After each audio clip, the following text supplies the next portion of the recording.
And now it is my privilege to introduce you the judges to today's show.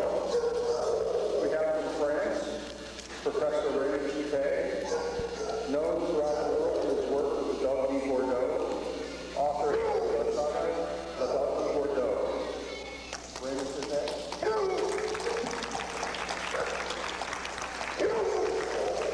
Also from France, we have the lovely Madame Anne-Marie Clapp. She is a writer of many articles in the Dogue de Bordeaux throughout Europe and publications, and president of the French Mastiff and Bull Mastiff Club.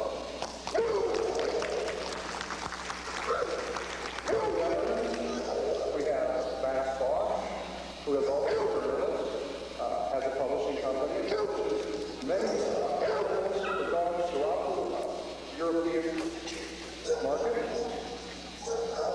Vass Bosch. I'd like to have her come to the ring, please. Puppies, 3 to 6 months. Males. Yeah. First, second, third. Congratulations. Very much. Congratulations. Congratulations. Congratulations. Beautiful head, that's all. Be careful with this, and you will have a very good dog. This is Madame Coupin's birthday. Congratulations. Je pense qu'il faut un petit mot d'explication à mon nom. Ouais. La classe. Un petit mot d'explication sur la classe et le classement. Yes. It's a good idea to say computer. 3 to 6 months female, 107. Maybe we could say simply one word on about this class. Can you hear me? Well, we'll say that this class, puppy class, is very, very good. High standing. That's all that I have to say. Of course, on the continent, in France, in Europe, we say promising, very promising, but we don't know really what will happen to the dog afterwards. But here we have good type. The only thing sometimes, the only fault is in the hindquarters, but this is a problem we have with Bordeaux dogs all over the world. Be careful not to keep them too heavy. But this is, the class itself is very promising. So we would like to say that it was really a nice, typical young class. Very nice.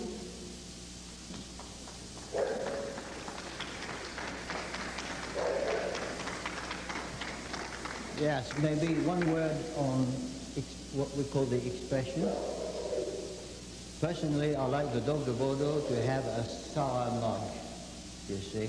It is a dog not for attack, not even a guard dog, but what we in France call dissuasion. That is, it's like the atom bomb. You show it, you don't use it. You see? It's the reason why I hope in Europe, when they get a little bit less crazy about dogs, less mad, I should say, they will leave the Dogue de Bordeaux in peace, because it is a strong dog with a very tender heart.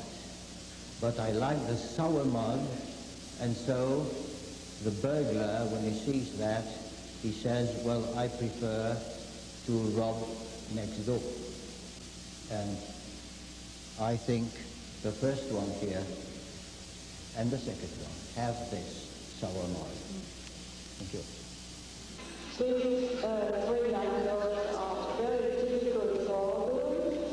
The first one has a very nice typical head with a good front. The movement is typical of the Bordeaux with a reaching movement. The second one has also a very typical nice head with a good movement.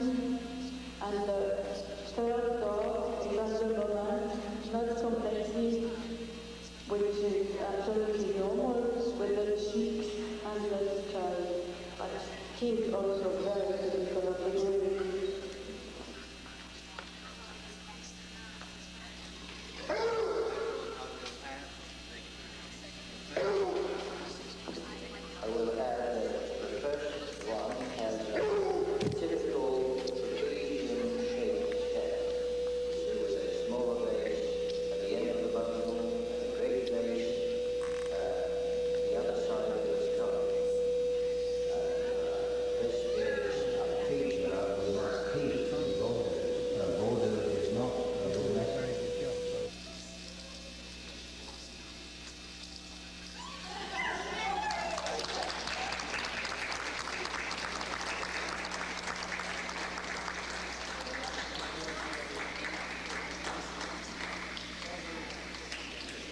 Why this choice? Difficult because they are so different in size, but the little puppy is very typical, and on top of that, he walks like a good little soldier. So that was our pick.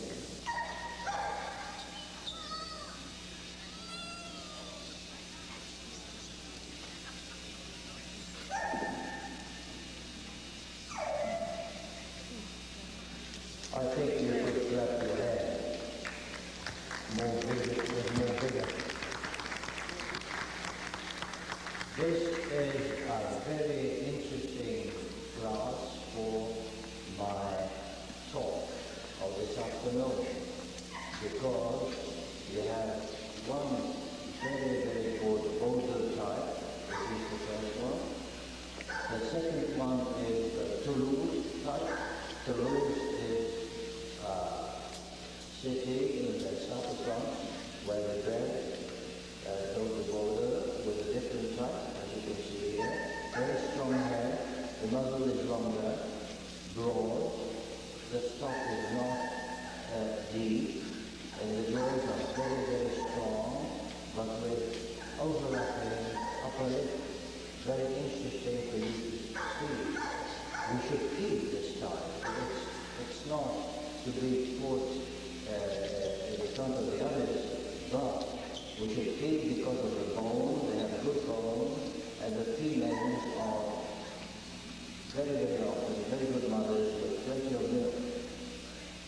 But don't try to have Dogue de Bordeaux with this stuff. Now the third one is interesting too, because it comes back from the old time when the Dogue de Bordeaux was a hunting dog. He hunted the bear and the white boar. It was often crossed with bloodhounds. Look at the type here. You see with a down-faced dog. Strong, you see the Dogue de Bordeaux in a strong bone, but you see a bit of a bloodhound in the mother.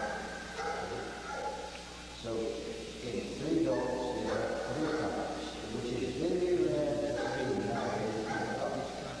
Very interesting for breeders. First, and we'll give her a very good.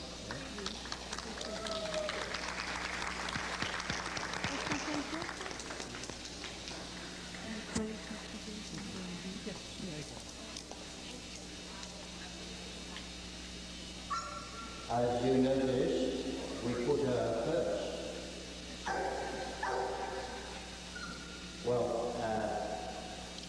she lacks substance in the muzzle and in the head, but the shape of the top line of muzzle is good, and she is the best mover sailing today, so she deserves what we call qualification in France of very good.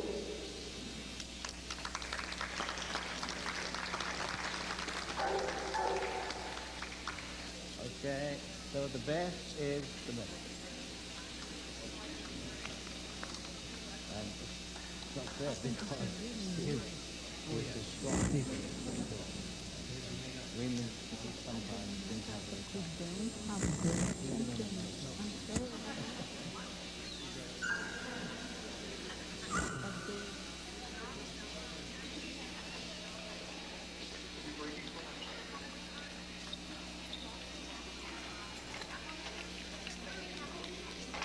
Ladies and gentlemen, now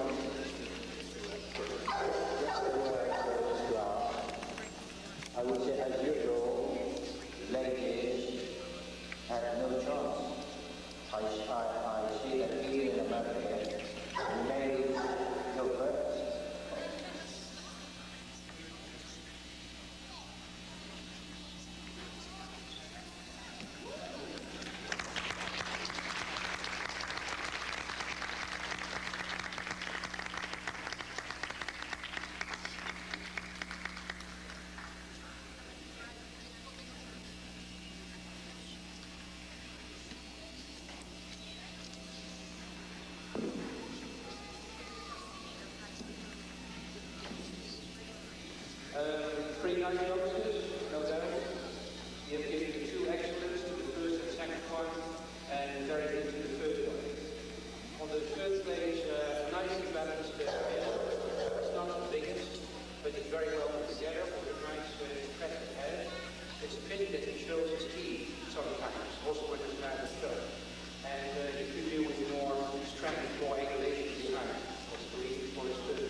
is there, the balance is there, the expression is there, wrinkles, eyes, nose placement, chin, what which I can see and prove with him, all the expression is there, the muscle is underneath the muscle.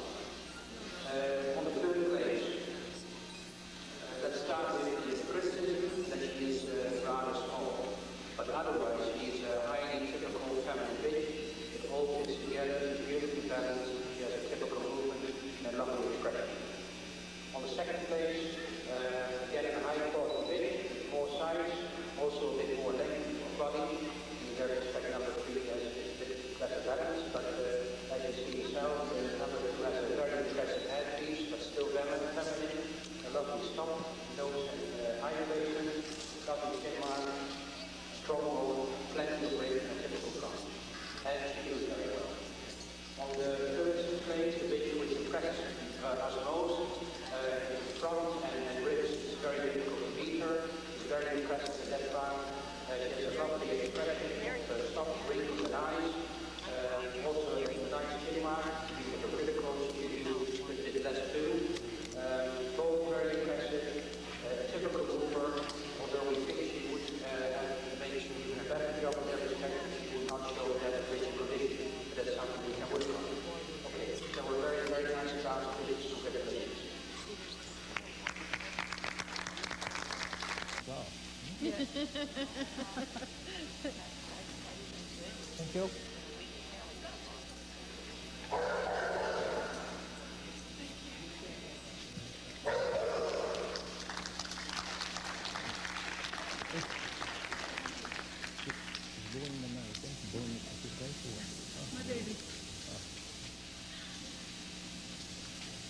This lady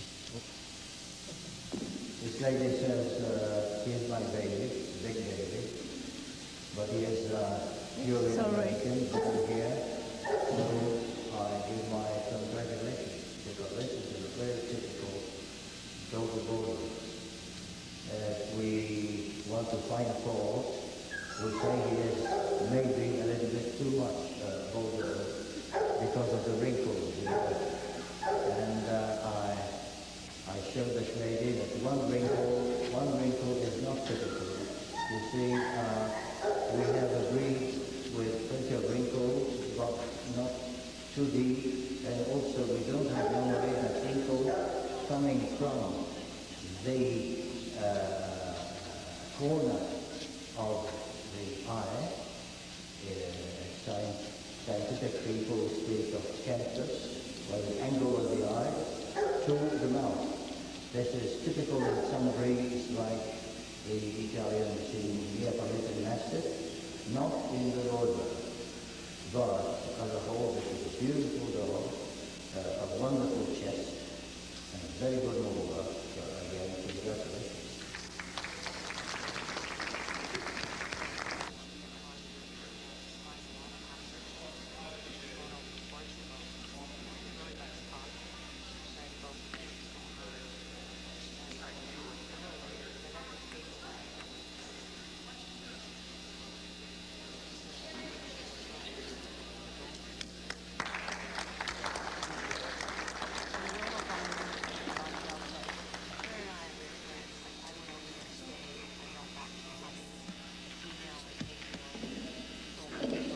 You can see a very nice stage, very difficult.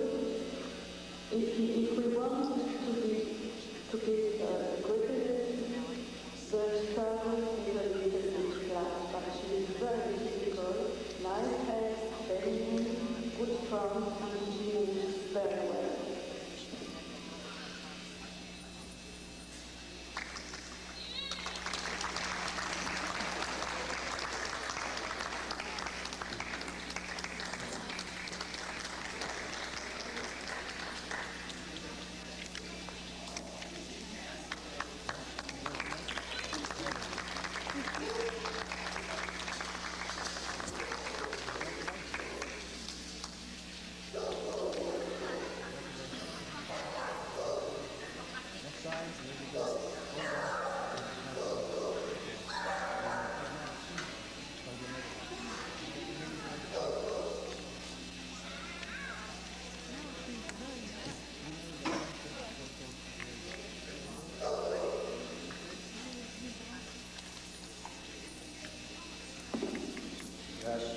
because we have a very, very good dog. The first one is very strong, typical head, and not a perfect movement behind him. It runs very, very typical, strong chest, and exactly the vehicles we want.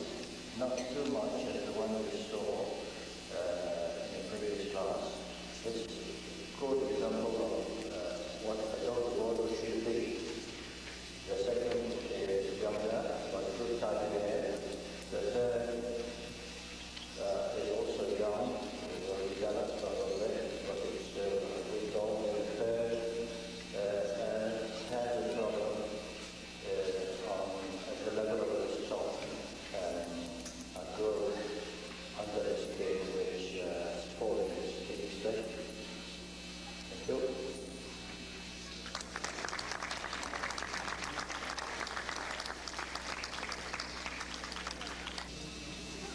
A glass of water, please.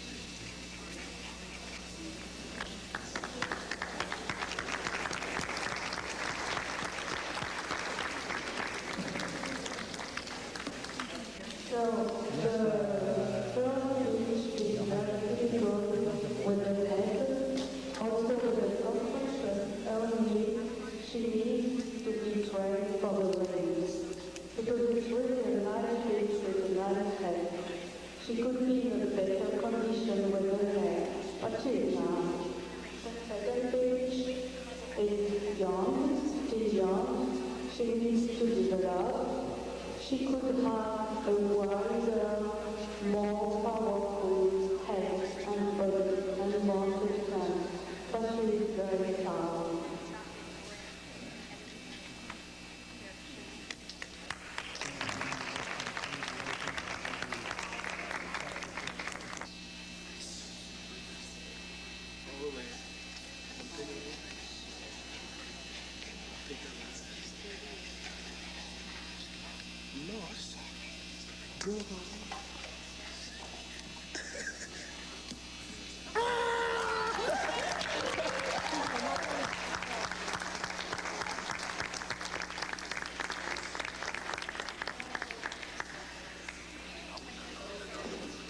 And this, I'm very happy to explain. I must confess, you have high quality of Dogue de Bordeaux in America. I'm very pleased that the first Dogue de Bordeaux company here came from my place. I read it, but there is no comparison between the dog I saw in 1990, the first time I came here, and these dogs. Now, for the choice. The first dog I know very well. I put him second in sensible period in our national television show. He is very aggressive, has plenty of qualities, he's not perfect. I don't like his panting all the time. But he is 5 years and a half, etc. So he is kept at his back, being nourished all the time, like most of our kids do, even for themselves. But he's a beautiful dog, with a very beautiful head. The second one, we agreed to put him first, because he's very difficult, without too much wrinkle, too much loose skin, etc.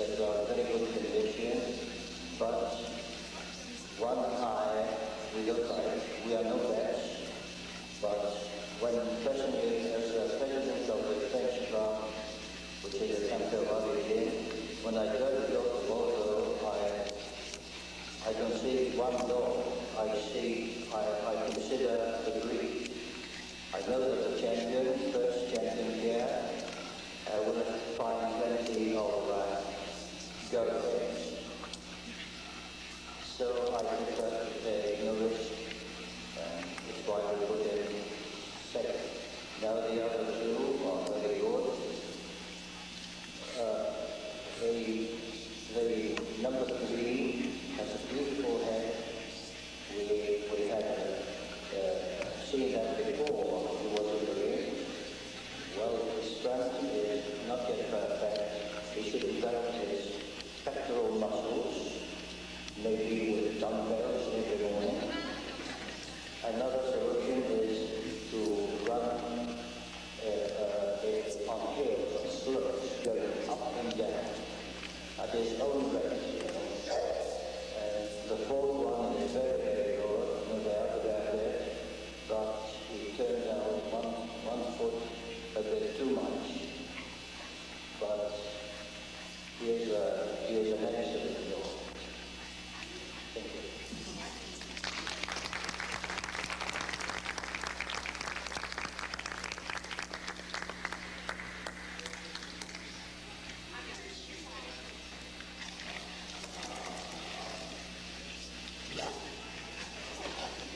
Princess Dish was first. She has a very good hair, many qualities, very good hair. Again, this fold of the skin from the eye, from the outer corner of the eye to the mouth, which is not typical in Dogue de Bordeaux. The rest of the ritual is the same. But this, you shouldn't breed dogs, or else you will have Dogue de Bordeaux, which look like Mastino Napolitano, Mastino Napolitano. The front is beautiful. As my colleague said, 2/3 of the dog are almost perfect. 1/3 is not so good. And all comes from the position of the screw, which is too steep. So she has a tendency when she stands to be tucked under. That is, her hindquarters have a tendency to come under the body. But when she walks, you can't see that, because she gets lower to the ground, as most of the Bordeaux do, very typical. She has long reach in front, and then you don't see any fall behind. So, as a whole thing in a nutshell is excellent speech.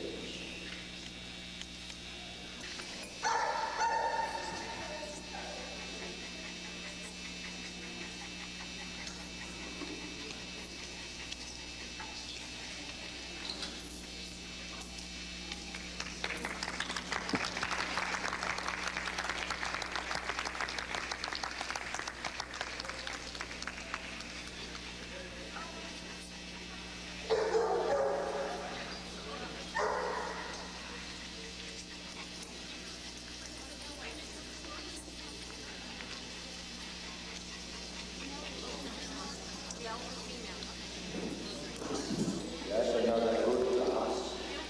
The first one is striking, of course, very strong.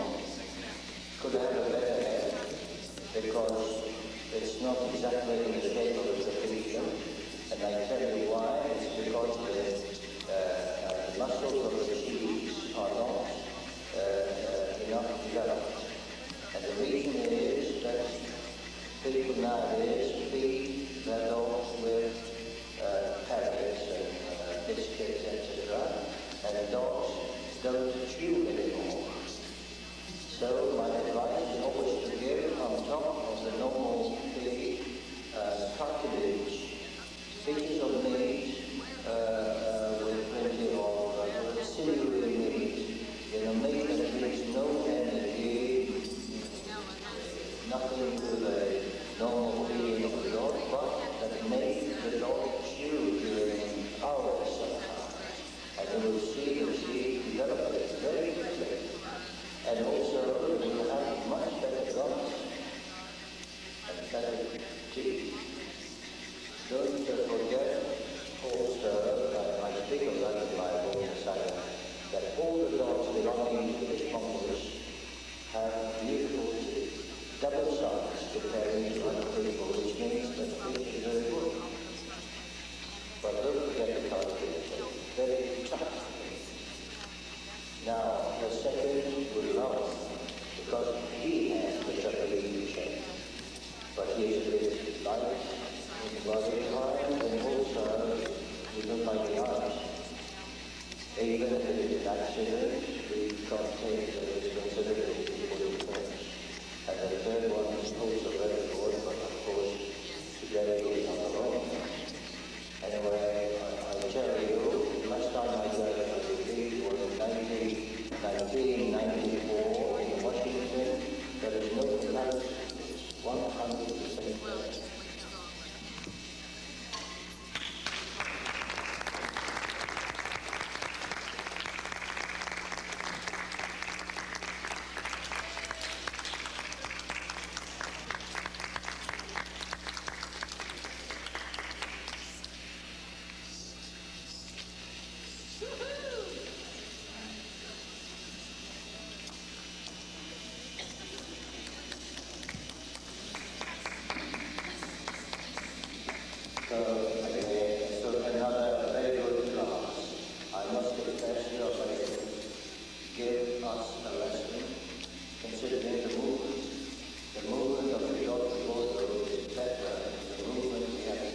be certain that the jaws are correct, because a dry mouth produces other dry mouth. And the fourth one is again interesting because it's a little bit of a Toulouse type. Those who know France know Toulouse in the south of France, where in the 19th century they had plenty of dogs with longer noses. But long does not mean weak. It's long and very strong. So this is another specimen. Thank you. Dogue de Bordeaux, c'est quand même.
Just last remark, these two, which is for the Alex, firstly, who is on the best pick, the reserve best pick, the show, which was a lovely head, with superb expression, and also very respectfully is a bit better than a male.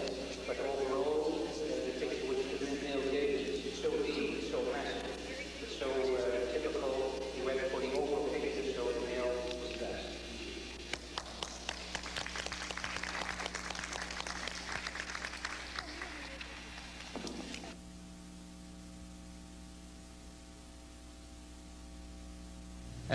If you're not too tired, and if you're willing, we can go into a few technicalities. A bit hard sometimes, but you noticed if you read the standard as it is used within the FCI, that it is very different from standards you have in America or in England. Because I don't know what the AKC says, but the British Kennel Club, when they make a new standard, they say no technical words, because probably they think dog fanciers are a lot of idiots, incapable of understanding things. My opinion is technical terms are not more difficult to understand than jargon and dog parlance sometimes, you see. So the standard of the Dogue de Bordeaux is typically an FCI standard, and I would like to explain a few technical terms. If I bore you, you tell me. You see, when you read the standard, you see terms, scientific terms, like brachycephalus.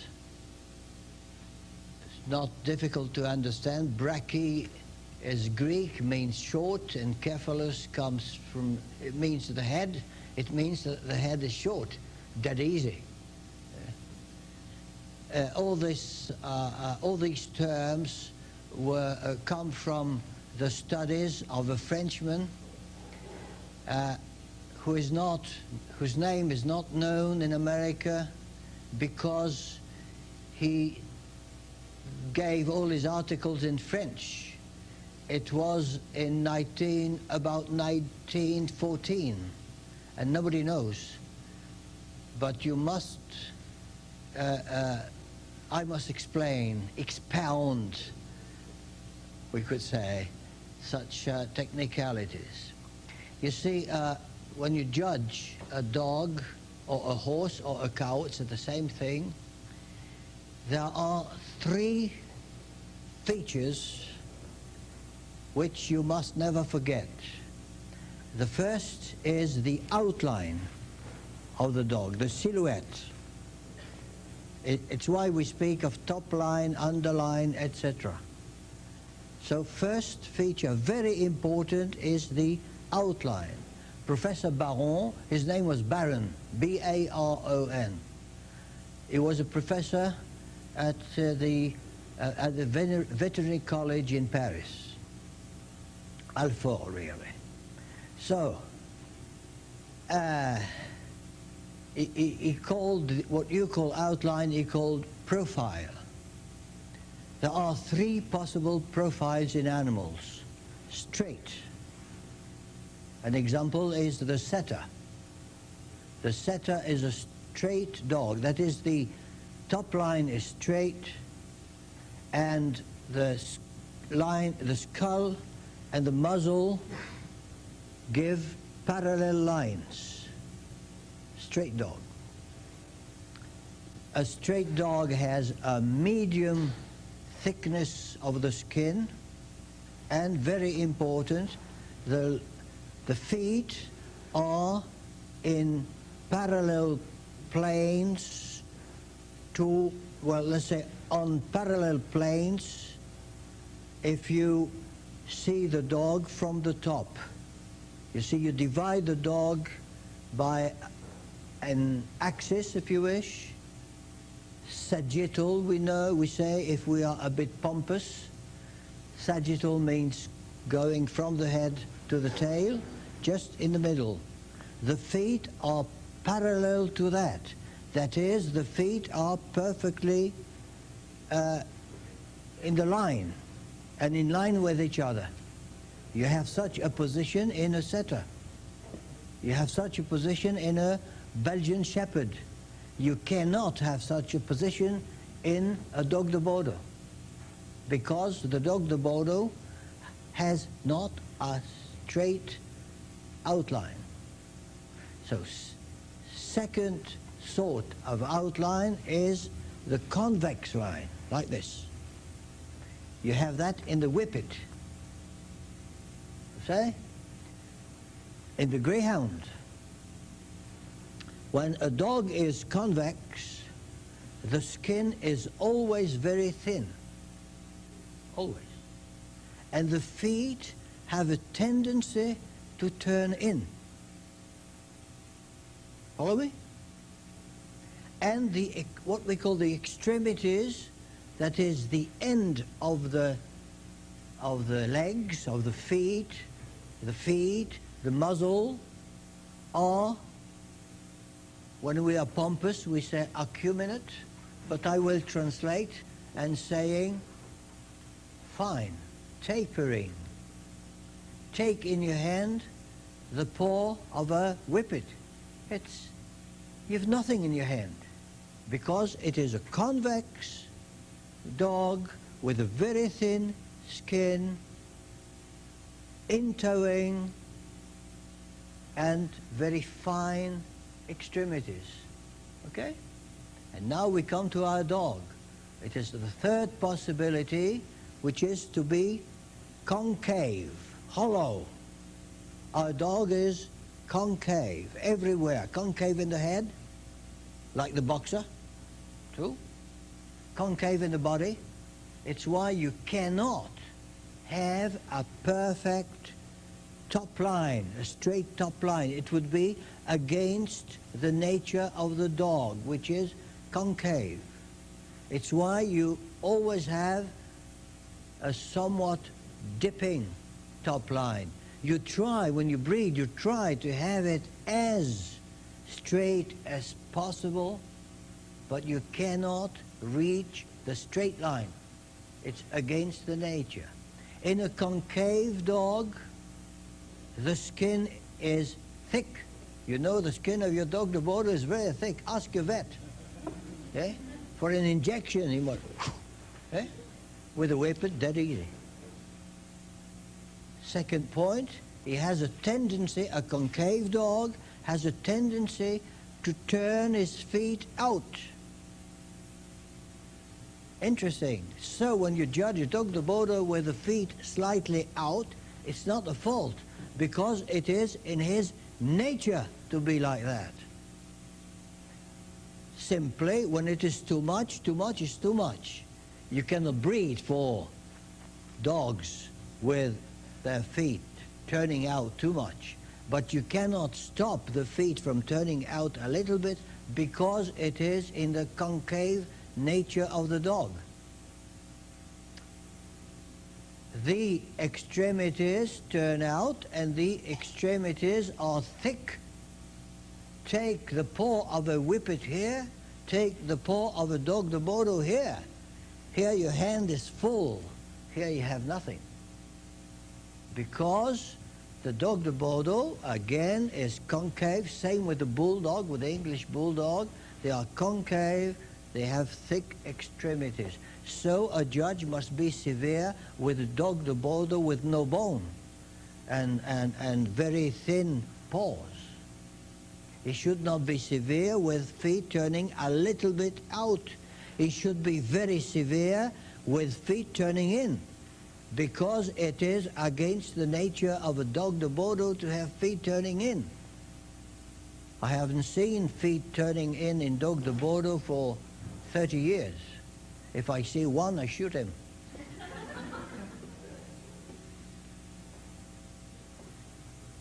That is the profile, the outline. Second feature, which is very important, is the proportions. Proportions.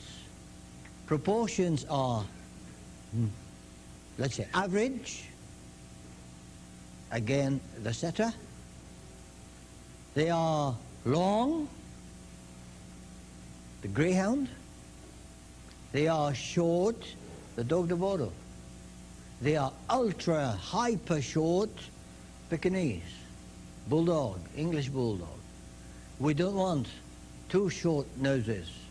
Remember, in the Dogue de Bordeaux, the muzzle should be between 1/3 and 1/4 of the whole length. 1/3 is already a bit long.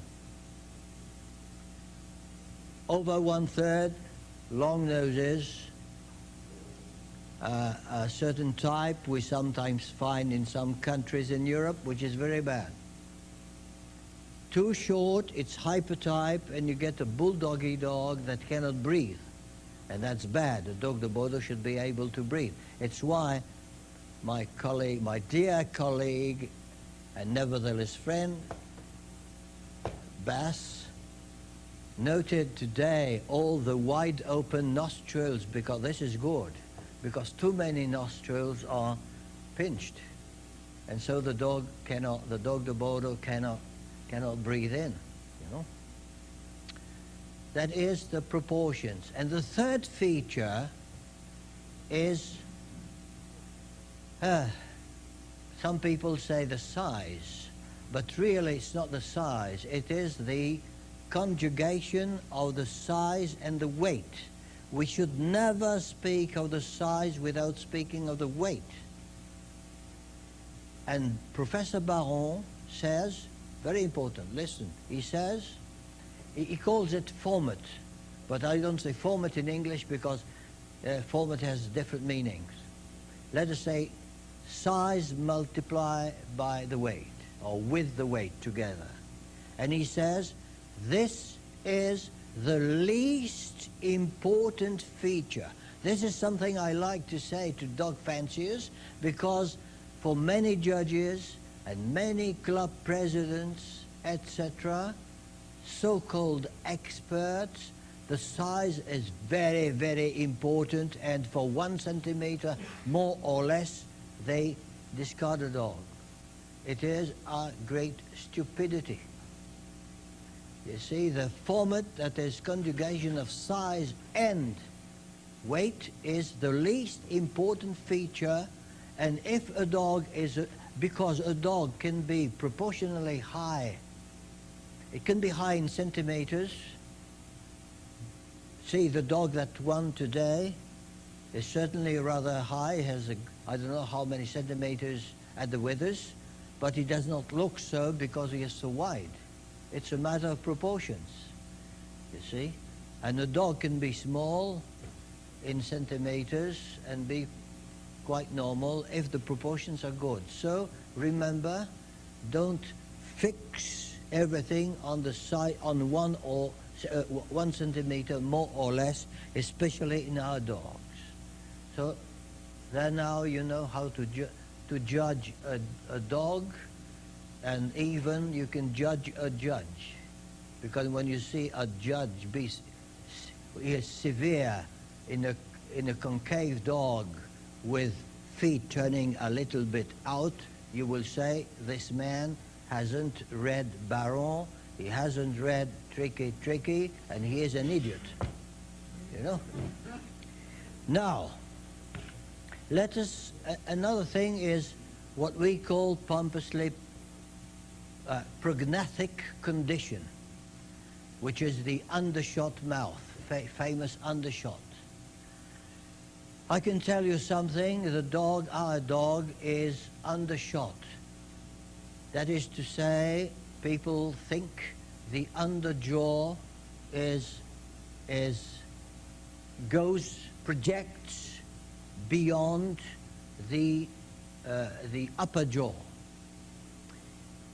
It is true, it is what you see, but scientifically speaking, it is wrong. Because in the Dogue de Bordeaux, the lower jaw is always normal. Its length is normal. What happens is the upper jaw, which stops its development at a certain time. And the proof is when you have puppies, look at young puppies, the two jaws are always equal in length. Always. After a time, the upper jaw stops its development, and the underjaw, the mandible, has a normal length, so goes on its development, but normally. So there is a gap between.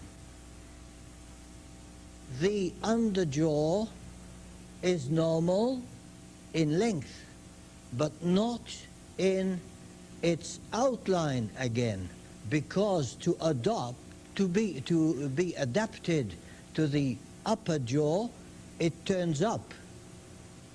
Not so much as in a bulldog, but if the mandible, if the underjaw doesn't turn up, you have a long straight mandible and the teeth come out.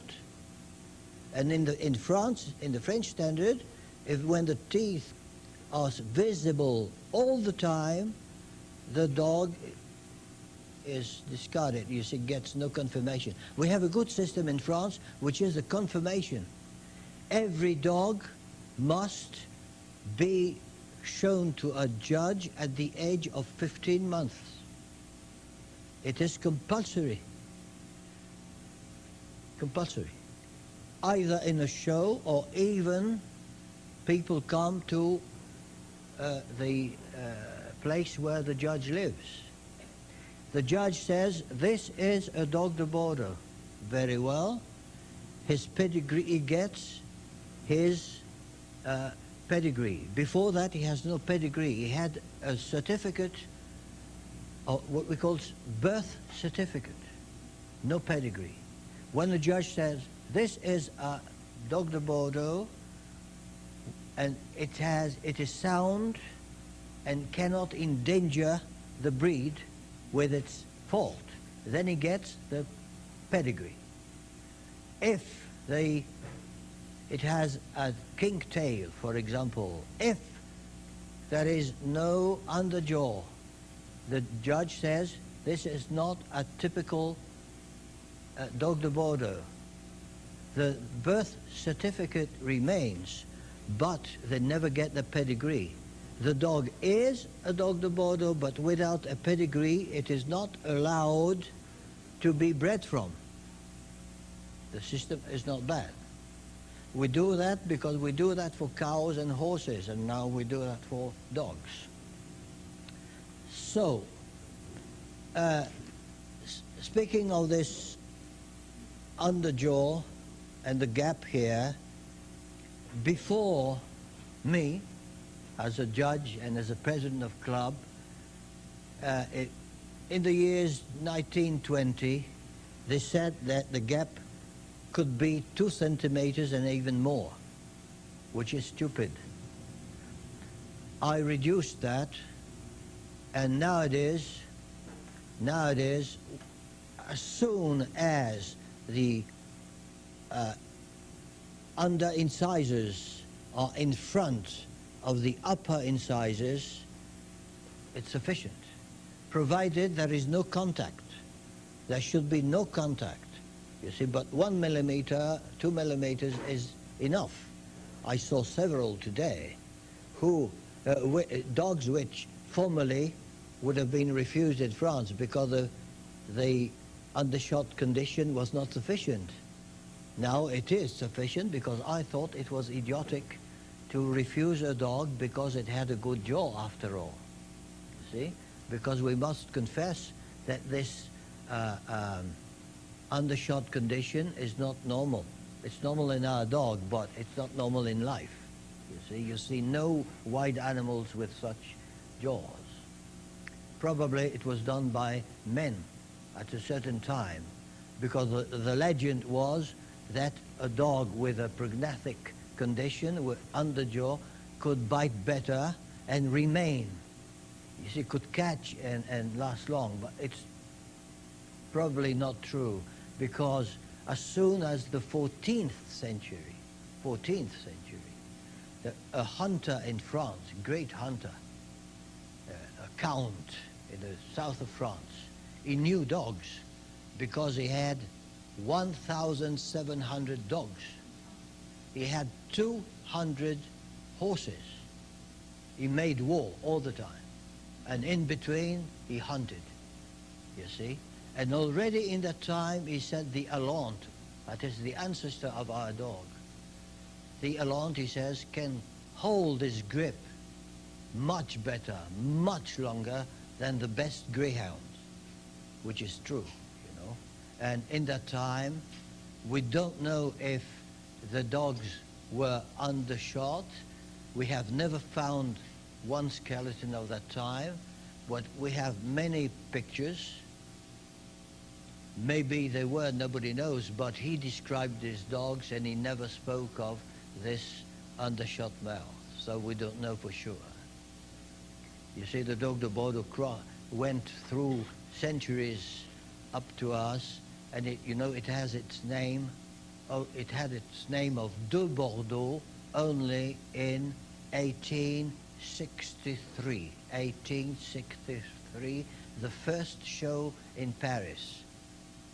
It was under Napoleon III. Yes. Okay. If you have other technical questions to ask, you see, I will answer, of course. Well, and another important thing about the Dogue de Bordeaux is the trapezium shape. You see, this we'll see on the transparencies.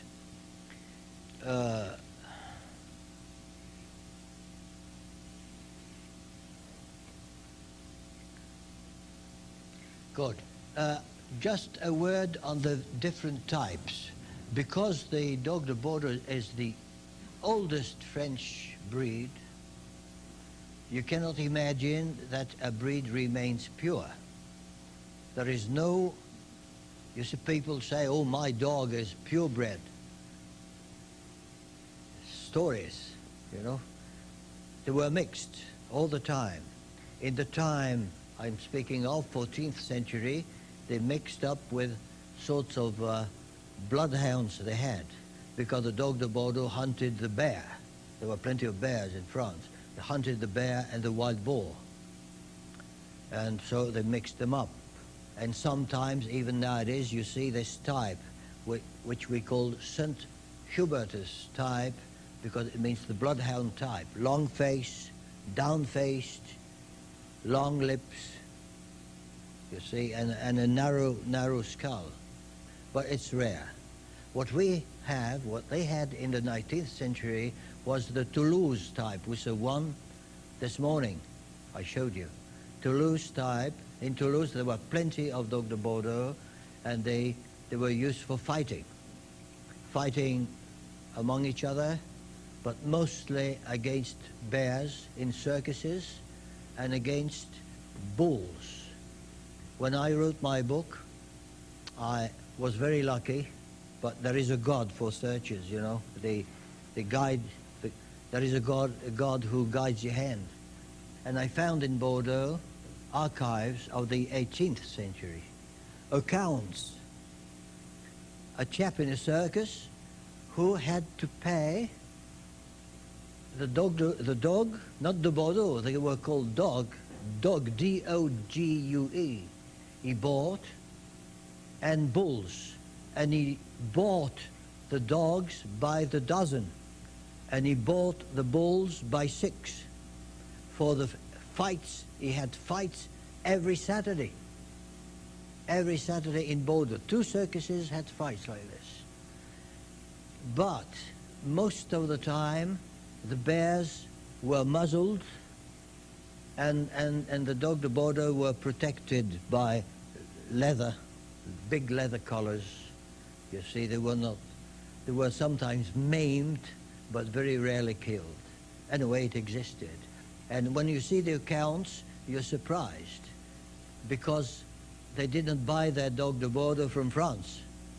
They bought their dog, so-called de Bordeaux, they bought them in Spain, in Holland. There's Mr. Bass's ancestors who sold them. Did they? Absolutely. From Belgium, and many from England.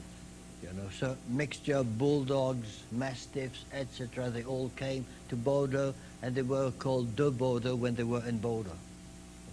That is the truth. So, speaking of other technicalities, maybe, yes, so the types, that is Bordeaux, Toulouse, you saw with the longer face, and there was the Paris type, Parisian. Parisian was almost anything, you see. Big dog, no wrinkles, you see some. You have some here. Today I saw none, but no wrinkles. Good skull like this. A bit longer face, upturned, but no expression, really. They were also used for fighting in Paris. Do not believe a fighting dog is wicked. He never bites his master. Many fighting dogs were angels with their families. They were only trained for fighting. And so there are 3 types. Now, as breeders, this you must know. What do you find in your letters? You will find such types. Sometimes you will see in your letters suddenly a long nose.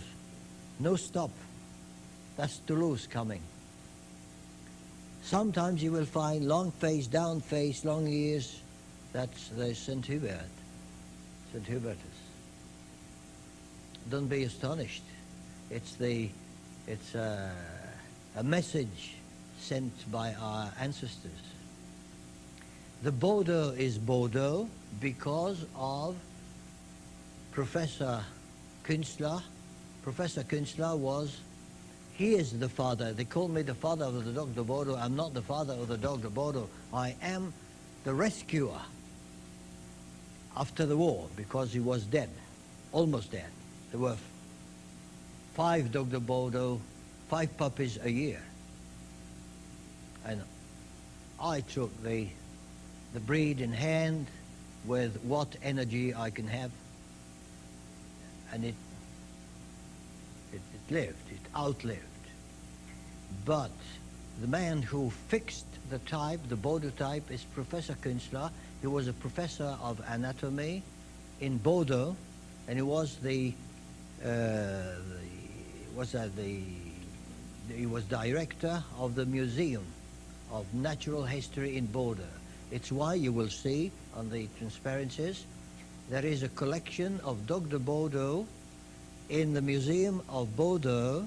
They are stuffed, and they come from the time of, they come from the fighting times. They're covered with scars. You know. Those poor creatures were, the museum was flooded one day, and so they floated on the river, but they could rescue a few, you see, and we took photos. So that the different types you can meet, don't be frightened. One thing, if you breed, be careful with the kink-tails, because if you cross a dog with a kink-tail, another with a kink-tail, you get plenty of kink-tails. It's terrible when you have 6 puppies and you have to euthanize or give them away for this, you know. Terrible. So be careful. I felt fused vertebrae today, not many, but some. When the vertebrae of the tail are fused, you can feel what we call a parrot's beak. Parrot's beak. It's a sort of a point, very hard here. When you have that, you can breed, but you choose the other partner with a perfect tail, or else you'll have plenty of kink-tails. This is perfectly hereditary, you know.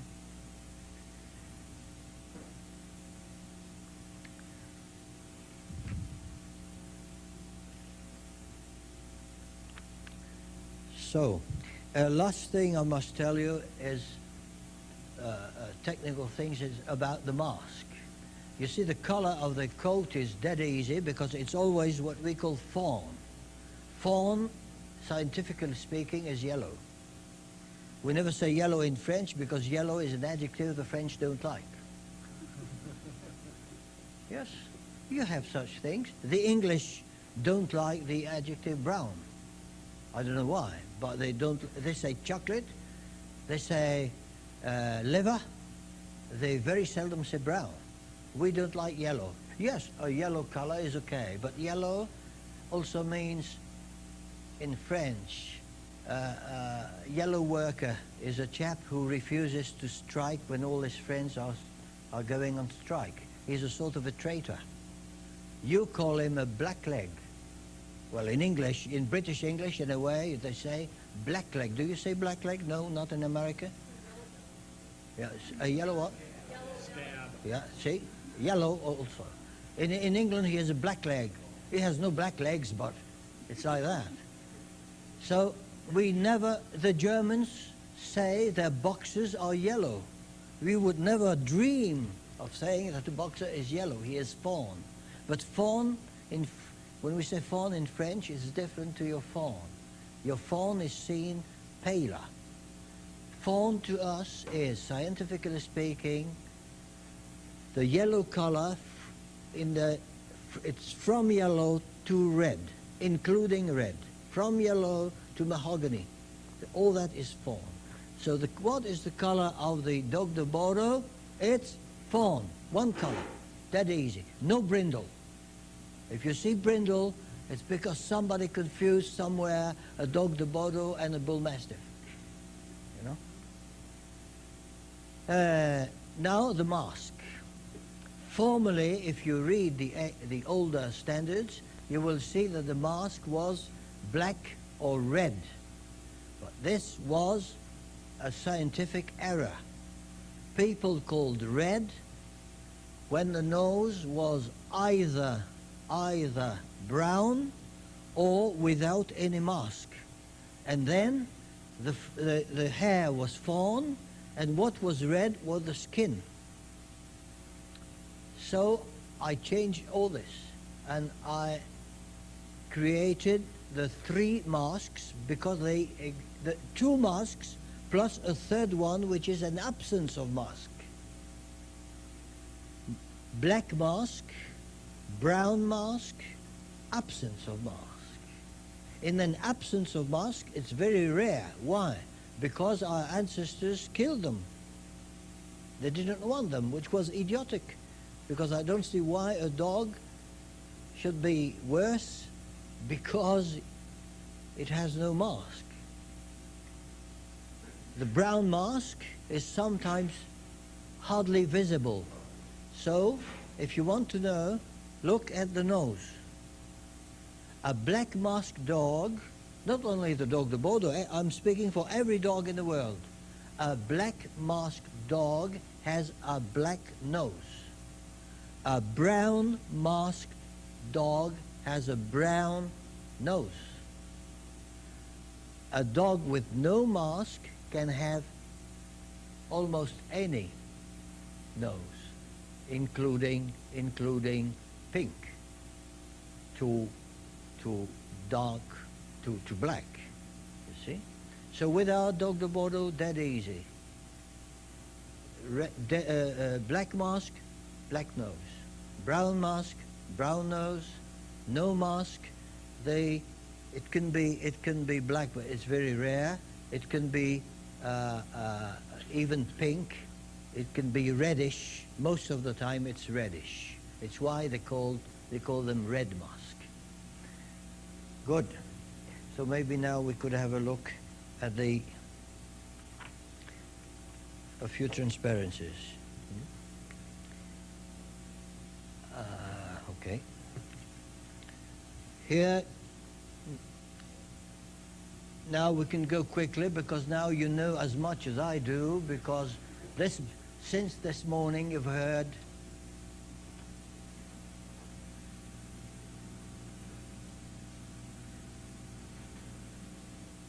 all the explanations reverse. So here you see a good Dogue de Bordeaux. Can you see from a distance? Yes. You can come nearer if you don't see. So here you see a good Dogue de Bordeaux. From the top, you see that the front part is wider, normally wider than the rear part, but it's not a bulldog. A bulldog, an English bulldog, has the shape of a pear that is very wide in front, very narrow behind. Here there's no pear, not to that point. Nevertheless, it's a bit like that. From the top, look at the head. You see the trapezium? The trapezium is, you can see that the smaller base is the end of the muzzle, and the greater base is the nape of the neck. You see the end, the part where the skull stops and the neck begins.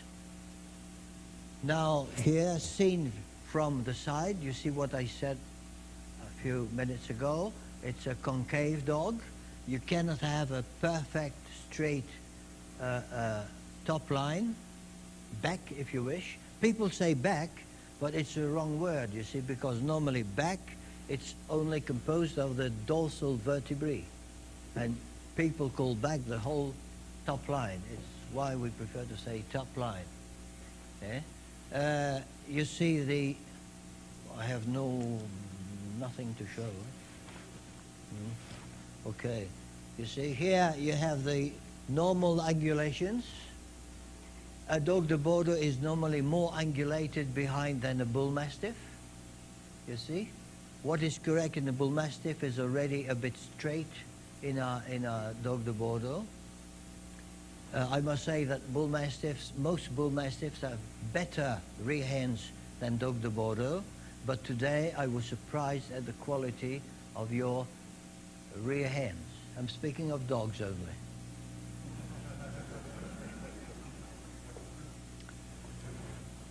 Another feature which is important, look, the distance between the withers and the sternum is always greater than the distance from the sternum to the ground. It's why we say that the Dogue de Bordeaux is rather low to ground. In English, excuse me. in British English, we speak of daylight, you see, not much daylight underneath. I don't know the jargon in American English.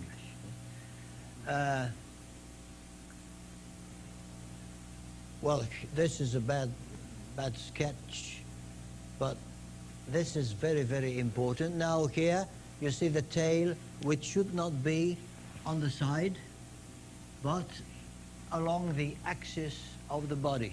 Here you have the proportions. We'll go quickly. You see the proportion, the muzzle, 1/3 is the longest proportion, 1/3 of the whole head. Facing the dog here, you can see the trapezium again, with the greater base up there and the lower base here. Now, something important is this part. A good Dogue de Bordeaux must have pectoral muscles. And so the line between one, let us say, armpit, it's not the correct term, but what people understand, one armpit and the other should be convex, never concave. When it is concave, it means it lacks depth of breast, and especially of forechest. Very important. Myself, when I see a dog like this, I never put him first, never, because it lacks strength and depth. Now, look at this line.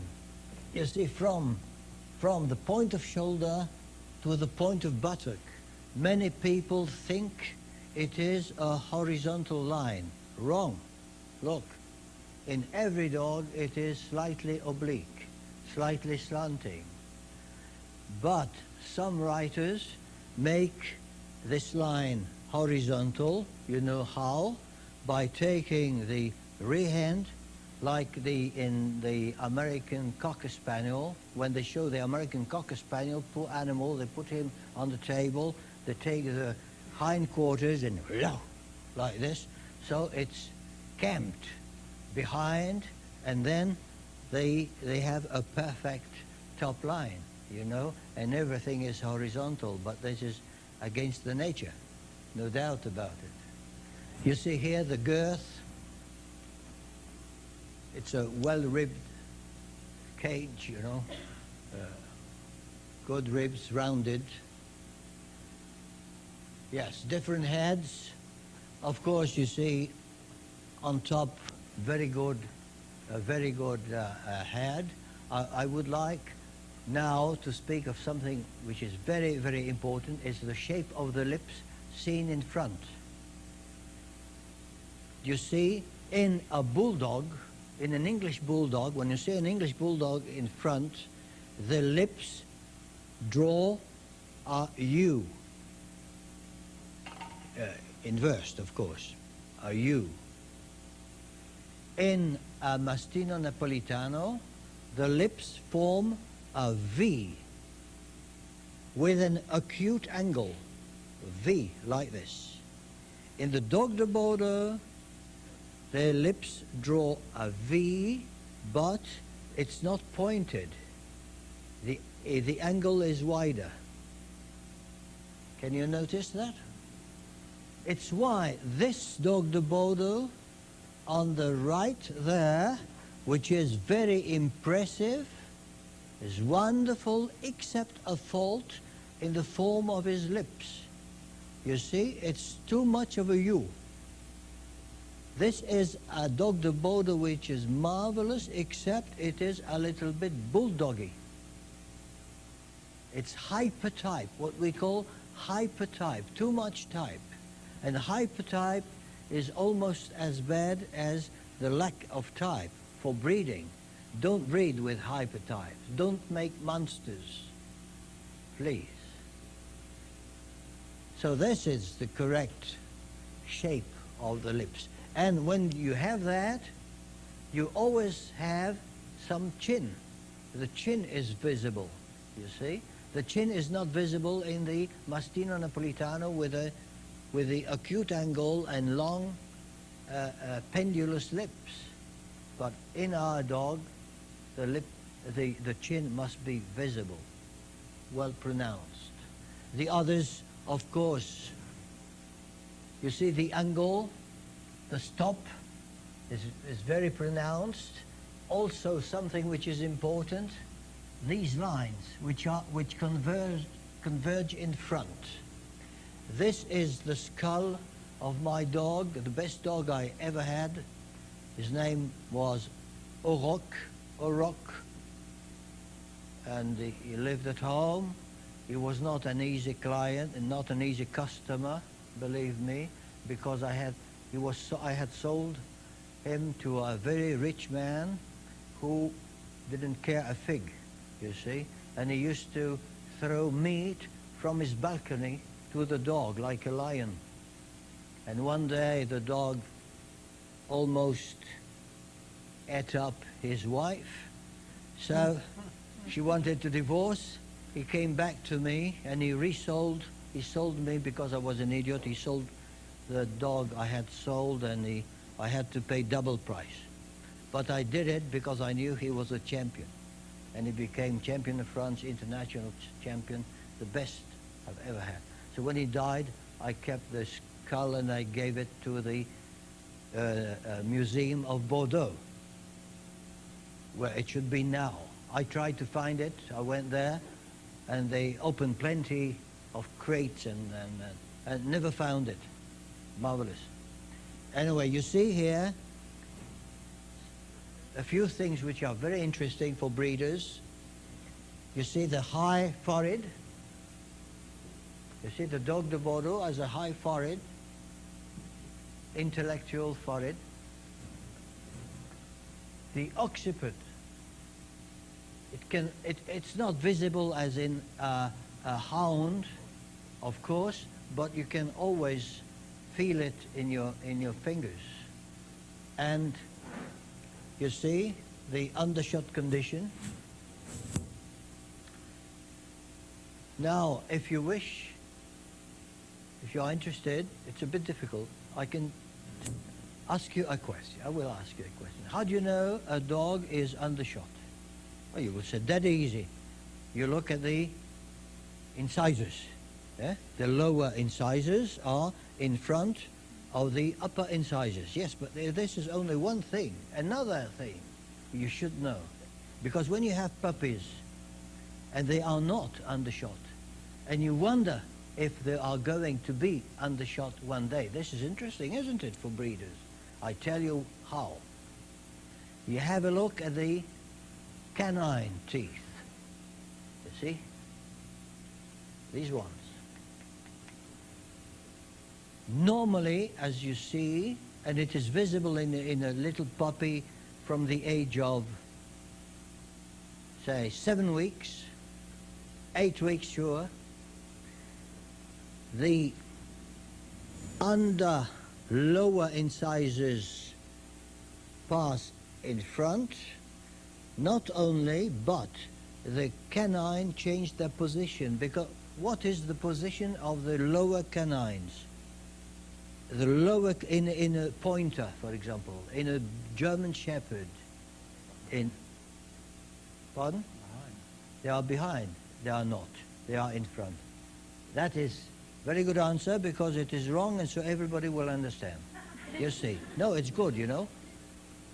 At the university, I often did that, you see. Tried to get a wrong answer, so everybody understood the right answer afterwards. I tell you, when you examine a dog which has the same length in the upper jaw and the lower jaw, you will see that the incisors are what they call scissor-bite, like scissors, but the lower canine is always in front of the upper incisors, always. And try to follow, the lower incisor is normally positioned, its top, its tip, its extremity is normally between the upper canine and the third incisor. I have no blackboard here. I I would draw this, you see. A dog has 6 incisors. 3, 3. You count beginning with the central one.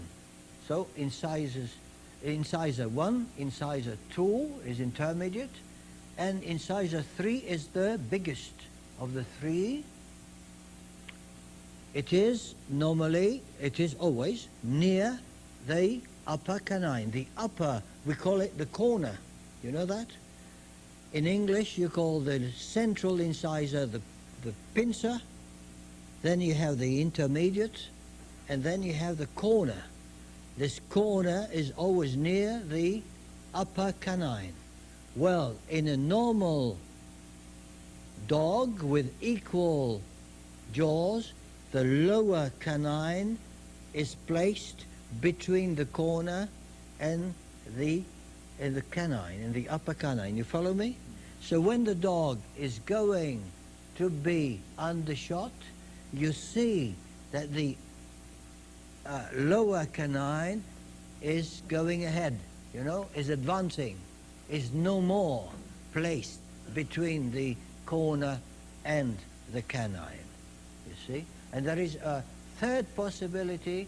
It is to examine the premolars, if you know the premolars, because this I have no blackboard again.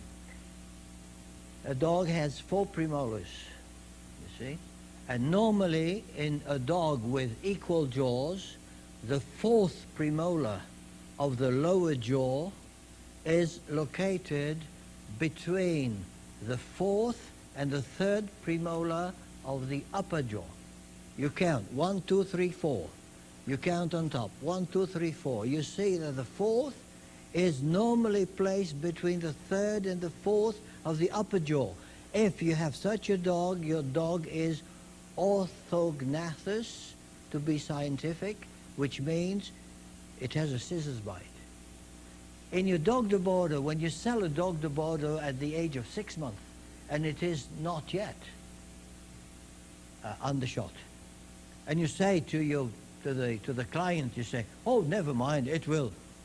You see, let us be optimistic.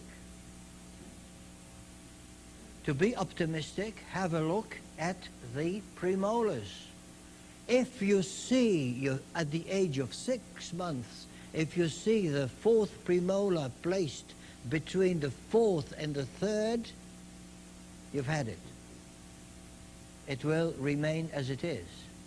But if you see that the 4th premolar is placed not between the 3rd and the 4th, but under the 4th, the dog will be undershot. The dog will be undershot. Only for this, you breeders, only for this, it was worth coming, hearing, tricky. You know? Very important. 4th premolar between the 3rd and 4th, but when it is in a prognathic condition that is undershot, the 4th premolar goes forward and is placed just under the 3rd one. Even if you have scissors bite, it will improve with the time. If not, finished.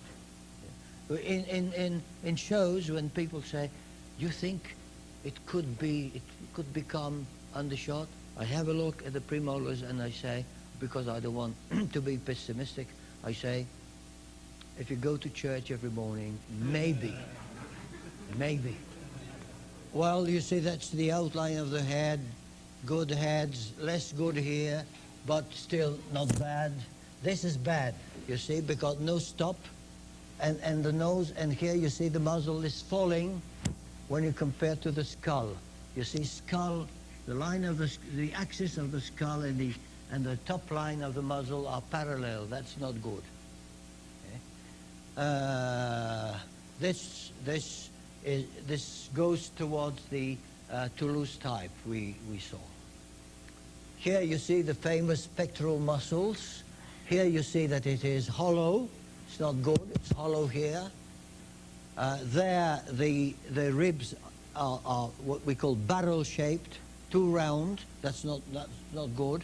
You see, the ribs of the Dogue de Bordeaux are not similar to those of the bulldog. A bulldog is perfectly round like this. It's a cylinder, not with us, as you know. Now, that in a concave dog, this is a very, very bad fault, because contrary to the nature of the dog, very seldom to be seen.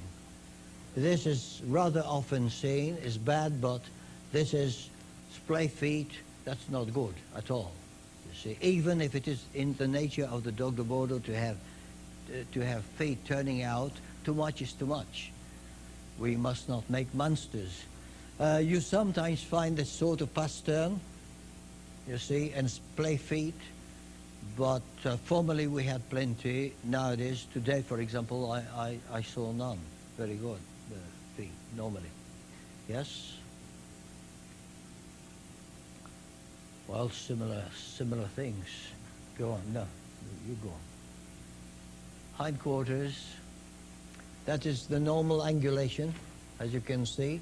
This is what we call straight. It's not exactly straight in a mathematical meaning, of course, but it means the angles are too open.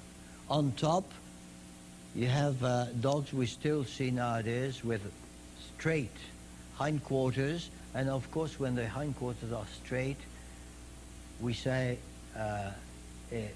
rudely in French, they have the bottom over the shoulders, you see, because of the straight angulation.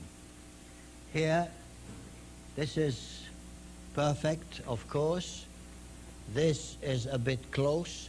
This is something, the cow hocks, I must confess, this is something we still see in France, and I haven't seen in America today. It's why I congratulated you on the movement of your Dogue de Bordeaux. You've worked very well in that sense, you know. I will tell the members of my club, believe me, to imitate you. You see, such a tail going to the side is not good, but provided the vertebrae are not fused, it's why you see the judges feel the whole length to detect the fused vertebrae. Yes, let's go on because, yes, this is again the skull of my dog, Auroch du Lupango d'Ostrevent. You see, you can see undershot mouth, not too much. You see, there was what, a small centimeter. It was the strongest dog I've ever seen for the bone. Very, very strong, very athletic. The weight was not enormous. It was 68 kilos. Not bad, but I mean, all muscles and bone. Yes? With a temperament which was not easy, as I told you. But there is one thing I did at home. When we had a baby, my wife had 4. When we had a baby, I did what they did in France in the old time. That is, we put the baby in a cradle in the largest room, and I called the dogs. I always had 4 or 5 Dogue de Bordeaux. And they came into the room, but I was there. And they smelled, and they knew the baby was ours, and they lay down. And if anybody had come, I think they would have divided them.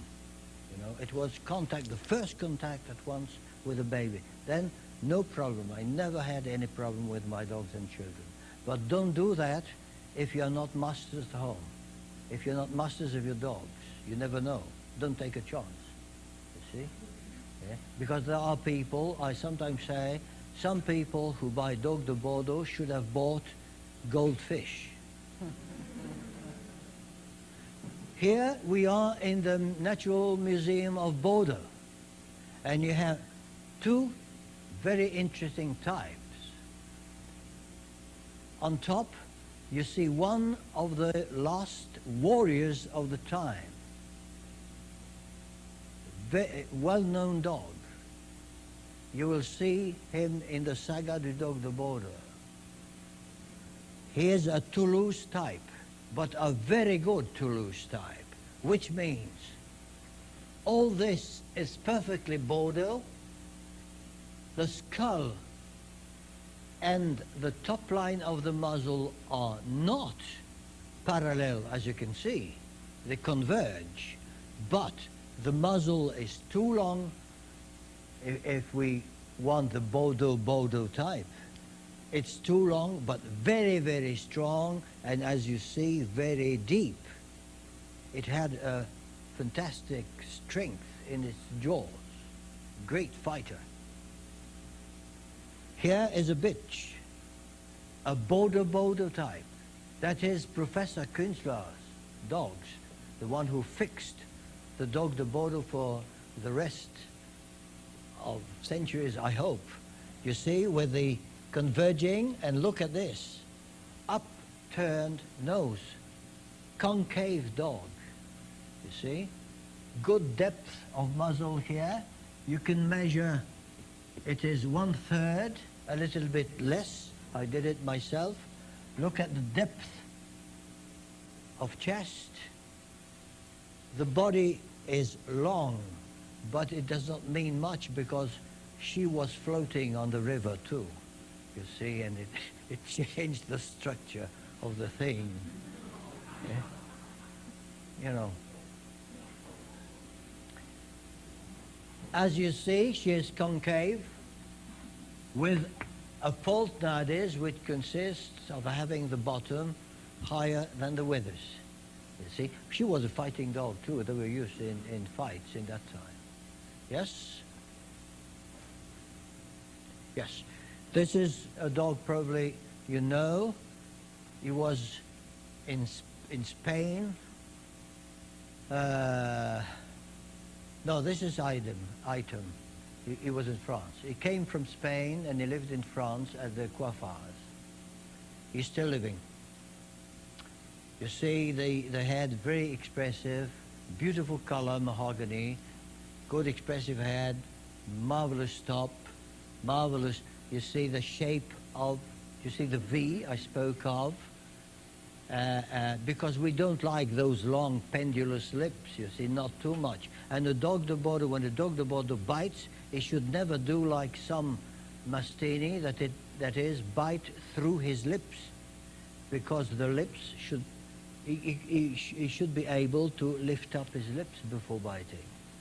The best thing is it doesn't bite, yeah, of course.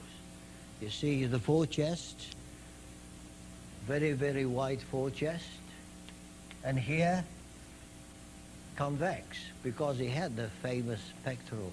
He practiced dumbbells every morning. Good forelegs, straight ones, and the feet well placed. That is a little bit out, little bit. That is in his nature of a concave dog.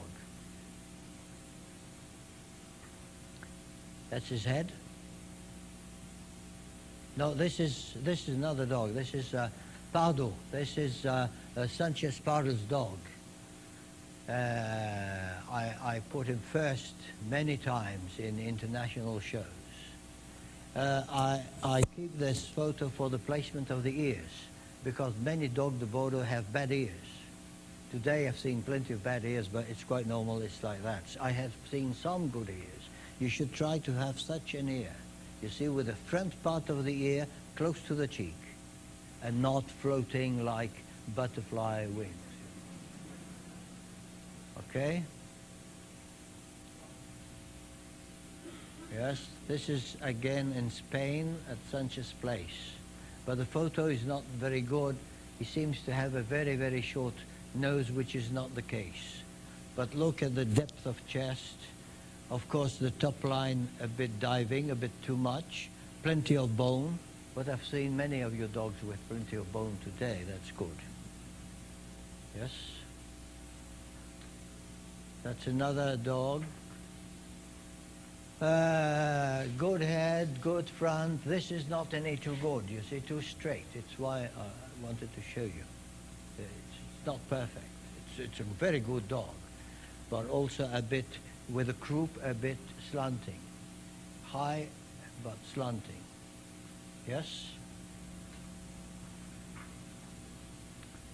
Yes, this is just for the proportions, for the stop. Look at that. Look at the angle. It's exactly as on the sketch you saw, and the forehead, which is very high. Position of the ear. Here now, you see, the mouth is in front of the nose. If you have a perpendicular, if you drop a perpendicular from the nose, it cuts the extremity of the mouth. This is typical in the Dogue de Bordeaux. But you must not try to have a layback as in a bulldog. In a bulldog, the end of the mouth, the nose, and the frontal bone are in a straight line. You should never try to have this with a Bordeaux. Okay? Good. This is the best top line you can dream of. It is Monsieur Guignard's. Monsieur Guignard is a famous dog fancier. Monsieur Guignard's dog, beautiful top line, beautiful shoulder, beautiful legs. You can put it aside to see the head, because the head was good also. No. Yes, like this. Yes, so we can see. It is along the River Loire, if you know the geography of France. The River Loire, where so many chateaux are invaded every year by American tourists. Yes, they are hemmed in.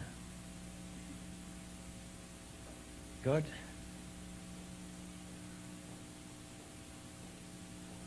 This is a dog we took the photo of because of the bad lines. You see the skull and the top line of the muzzle are parallel lines. This is very bad. This dog got plenty of CCs. He got the tickets because simply judges didn't know their job. Not in France. I won't tell you where. But not in France. Not in America. Okay? Yes, this is a good picture. Very good face. But something wrong. The nostrils, you see, they are almost closed. That's bad. The rest of it is beautiful. It's a beautiful dog, but it's probably difficult for him to breathe with such a nose. Oh yes, something important in the Dogue de Bordeaux are the eyes. You see how well apart, set well apart. It's very important because the Dogue de Bordeaux is one of the rare dogs capable of looking into your eyes in front. It's why I always say the Dogue de Bordeaux is not very dangerous, even when it is dangerous, because you can see when he will attack. You see in his eyes, because he looks at you like this. Many dogs don't. Many dogs turn like this before attacking. He looks at you like this, and then there he goes, you know. Okay? This is a very bad photo of a very good dog. You see? The photographer was the owner of the dog.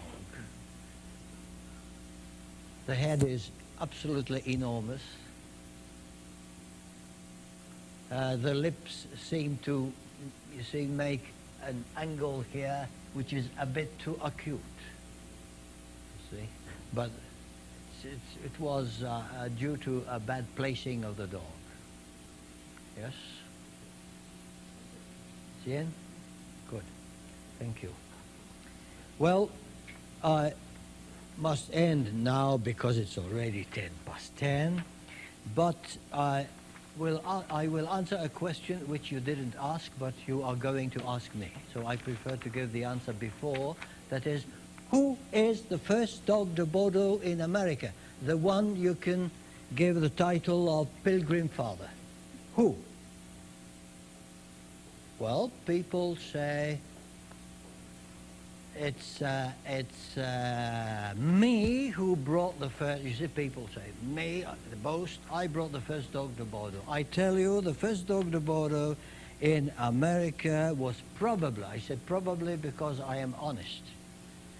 historians, I'm not a historian, I'm a linguist by profession, but I mean, we try, when you want to do a scientific research, you must be honest. I think the first one was a bitch called Fidel.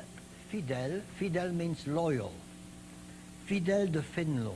She was born near the place where I live now. She was born in Périgueux. She was imported to the States in 1959. 1959. Imported by a lady called Merle Campbell.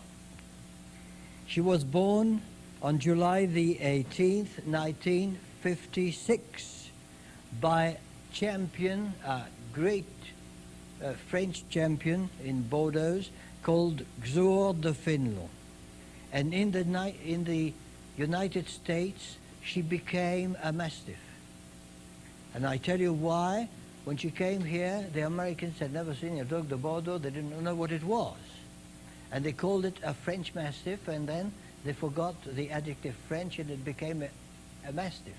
And she was registered with the AKC as a Mastiff. She gave birth to excellent Mastiffs, including champions.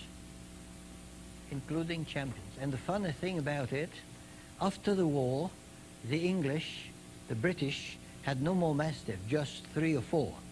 Maybe 1 or 2 were capable of having puppies.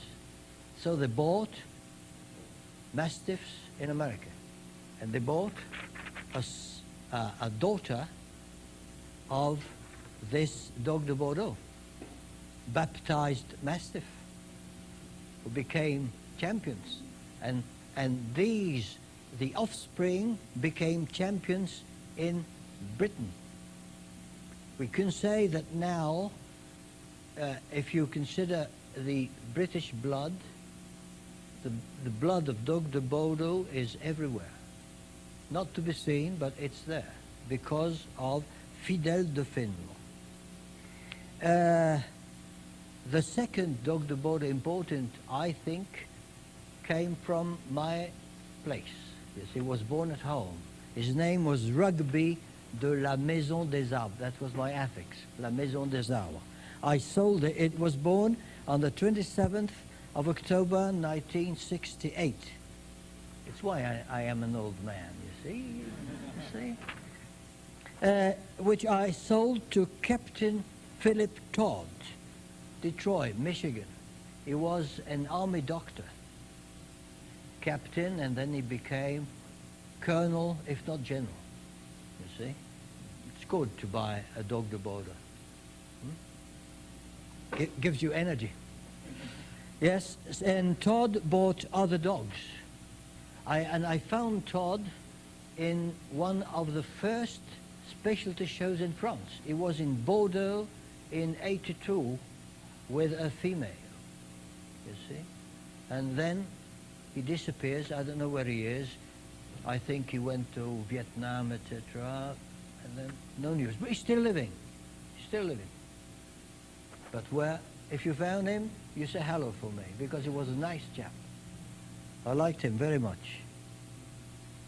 Then came Peter Curley. You know Peter Curley. In the 80s,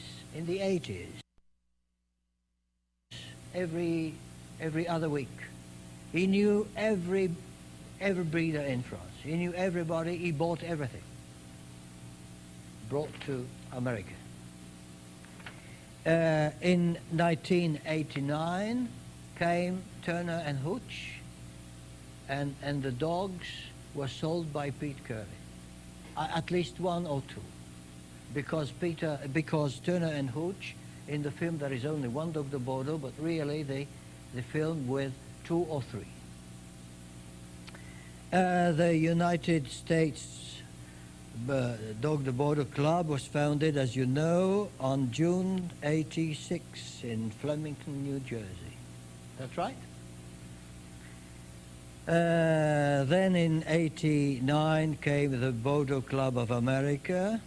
There was one club with one president called Pliskin. They all came to France once in Jarnac. We had a good time, plenty of beer, And they were very attentive. Some got drunk, too much really, gave a bad image of America. But they saw plenty of Dogue de Bordeaux. There was one Colette Setcher of French origin. She lived in Chicago. She had a very, very good male, black masked. You see, that was the real beginning, because then the Americans knew what dogs were. And then come other people from both clubs, you see, and we are very, very happy to have the two clubs nowadays come to France to visit us in our national specialty shows. It's an honor and a great pleasure for us. You know, the French, like the Americans, even when they quarrel, because good friends sometimes quarrel. One day I was in a meeting in Chicago and somebody said, oh, the French are always against, you see, the French. I said, look, when Khrushchev sent his vessels to America, to Cuba, tell me who was the first to stand by your side? He said, General de Gaulle. I said, I think he was French. You see? Well, I will end this first with an invitation. I would like to see you next year in our national specialty show. Easy to remember the date. It's always on the second weekend of September. Second weekend of September. This time next year will be near Vichy. You know Vichy in France. It's the place where the American embassy was during the war. Because in the beginning of the war, when we were invaded by the Germans, the Americans were neutral. They watched, and they had their embassy in Vichy. Good job they changed their minds afterwards to help us. And so when you come, if you come to our national specialty show, you will visit Vichy, which is a beautiful town. And I will end, so not only with this invitation, but with a wish. I would like the Americans who like the Dogue de Bordeaux to unite. Isn't your country called United States? Why not United Clubs? I will end this talk with this question. Why not United Clubs? You see, work together, not against each other. During the show today, you talked about a flap of skin coming from the eye down. And yes, yes. We couldn't hear some of that, but I'd like to know more about that. And I'd also like to know... Yes, you see, when I rewrote the standard of the Dogue de Bordeaux, that was in 1971. I described for the first time the wrinkles. And the wrinkles, I said, should not be too deep, because I had bulldogs. And I know what it is to have deep wrinkles, which are always humid and even stink, let us say, the truth. No such wrinkles. So we want ropes of wrinkle, that is irregular wrinkles, but not too deep, not too numerous. And this wrinkle, this fold, coming from the out corner, from the corner of the eye, from the angle of the eye, down to the corner of the mouth, are atypical, not typical. They are typical in the Neapolitan Mastiff. Next time you see Neapolitan, have a look. You will see the two folds going in a slight curve from the eye to the corners of the mouth. Don't try to have them in the Dogue de Bordeaux. It's not typical. The old Dogue de Bordeaux never had that. Never had that. So you will ask me, was there a crossing between Dogue de Bordeaux and Neapolitan Mastiff? I will say, to my knowledge, yes. Yes, I can even tell you which bitch was served by a Dogue de Bordeaux and when, but I won't say because the owner is still living. So, and he is a nice chap. the white on the dog? Ah, very good question. Oh, very good question, sir. The white. Formerly, there were in the between the 1914 war. There were a good number of Dogue de Bordeaux with white chests and white paws. It's why in that time they limited the white. You see, the white comes from a gene. The gene is in the boxer. It's a gene that gives the amount of white in a coat. Don't believe what people believe, that is the ground is white invaded by color. It's exactly the opposite. It's the white that invades the color. White, by the way, is not a color, because if you examine the hairs, they are empty, full of air. The hairs are full of air. It's why they are white. White is an absence of color in dogs, you see. Not on physical terms, when it is a mixture of all colors, as you know, but it is an absence of color. So the white has been limited by breeders for a long time, and even nowadays. We very seldom have white over the, say, the wrist. It can come up to the wrist, in front, a little bit more behind, but don't try to have that, because, you know. Now, no white on the head, no white on the body. Now, a piece of advice: when you have a puppy with a small white blaze here, don't kill him. Simply, with your thumb, you massage against the lie of the hair, and you will see that in 80% of the cases, the white hairs disappear. If they don't, you give no pedigree, and you sign a document saying this dog cannot have a pedigree. You know? But because white on the body, white on the head, this should never appear. And you try to limit on the legs. The deepness of the color? Pardon? The deepness of the fawn color from the fawn to the mahogany, is that? Oh, no. We and also with the mask, you see, somebody asked me a question. They said, which color do you prefer? Which mask do you prefer? I said, I prefer the mask with the best top line, and which means I don't care. To me, color is fawn in any degree. Of course, many people like the mahogany one, you see, because it's a rich color. But me, as I don't care. It can even go down to what we call Isabella. You know Isabella, what it is? Isabella was the Queen of Spain, and she promised never to wash before the city she wanted to take was taken. And it lasted a long time, several months, and she kept her promise.